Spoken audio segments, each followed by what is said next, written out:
Mfowethu ngeke na ingoma yenza izimanga yenza imhlolo yenza izinto engakaze zibe khona endimeni. Sikhuluma ke ngeDubai, ingoma kaMthandeni ke iphume namhlanje ekseni ke laphana ke ngabo 8 kuyoshaya ke o9. Le ngoma yenza izimanga ezingakaze ibonakala ke endimeni kaMaskandi.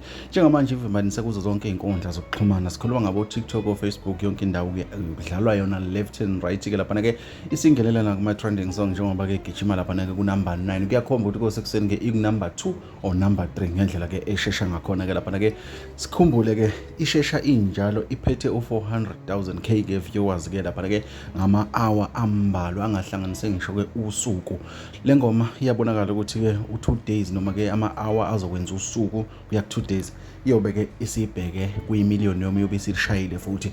Asazi bafethu ukuthi imfihlo kaMthandeni ikuphi, asazi lokho kwangampela. Abantu abaningi bayazibuza ukuthi uMthandeni lento yenza kanjani ayiphindelele kuze kube izikhathi ezintathu. Sikhumbule kwaba iParis, kwaba iGush, njengamanje sekuyiDubai. Kazi ngonyaka ozayo kulandela ini?